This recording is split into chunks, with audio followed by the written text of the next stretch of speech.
上個禮拜咧就陪當事人去香港高等法院提交材料，我發覺次次嚟咧都需要排隊宣誓。我哋處理香港、大陸兩地判決互認執行嘅案件，屬於非正審案件。有一次排錯隊，白排咗成個鐘，所以真係要提醒大家，過嚟排隊嗰陣時咧，一定要睇清楚窗口。其實香港法庭要求嘅宣誓，大家千祈唔好以為佢哋喺度搞緊形式主義。呢個宣誓嘅背後係有深厚嘅法律意義嘅，需要宣誓咧，第一種就係證人證言，第二種專家意見，譬如法醫啊、醫生啊、鑑定人員嘅意見，第三非正審申請嘅支持文件，譬如事實嘅陳述、證據清單，第四係訴訟各方提供嘅書面陳述，第五特定程序嘅聲明。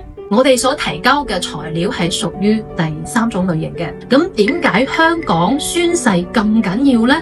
其中主要係體現喺三個方面。第一，保真作用，宣誓人係需要白紙黑字寫清楚你所提交嘅材料係親身知識，或者明確材料來源嘅真實性。如果係假嘅，需要承擔刑事責任。第二，法律嘅捆綁，根據香港基本法嘅第104條，虛假宣誓可以構成偽證罪。好似我哋處理嘅兩地判決互認執行案件，法庭係可以直接憑宣誓材料出裁決嘅。第三，程序嘅震懾作用，成個宣誓嘅過程咧係需要喺法院工作人員嘅監督底下進行簽字嘅，可以令到當事人嚴肅咁對待司法程序。